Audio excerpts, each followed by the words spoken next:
I have been dying to watch this movie and I did not get a chance to go see it while it was in theaters. So the moment I realized that Apple TV was streaming it, I went straight over there to watch it. Now this movie is 3 hours long, so I did have to split the movie up into two parts because at the time when I was watching it, it was just too late of night for me to consume the whole entire 3 hours. I honestly thought this movie was really good and I would rate it a 10 out of 10. This is a true story. Killers of the Flower Moon is about the Osage Native Americans who actually had land that turned out to be very prosperous, and they were the richest Native American or indigenous people in the US per capita at that time.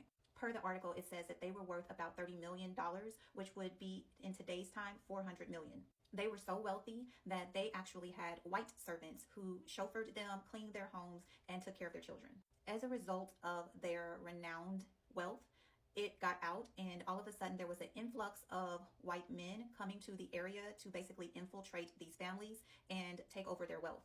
I told you that there are movies that I like to watch strictly for analyzing purposes and to study the movie. This is definitely one of those movies. Molly Burkhart is a woman who was of the Osage tribe, and she was one of the wealthiest women in Osage, Oklahoma at that time.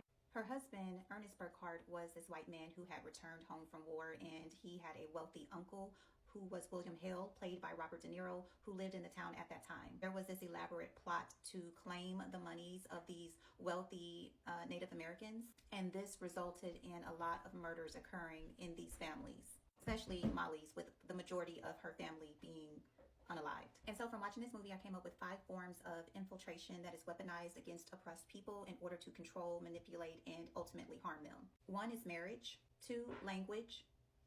3, religion. 4, laws and government.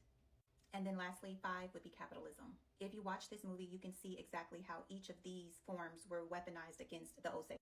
And while I understand that men in general can be very cruel to a woman that he does not love, no matter what the race is, the Molly Burkhart story and what happened to her family is one of those reasons why I was always very, very apprehensive about dating outside my race as an African American woman. And while I don't think it's impossible for someone of another race to truly, genuinely be in love with someone of a different race, I just think that it's harder.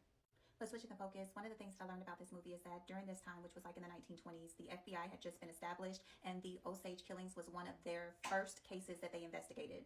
If you did watch it, tell me what were your takeaways from the movie, and if you didn't watch it, I do recommend it.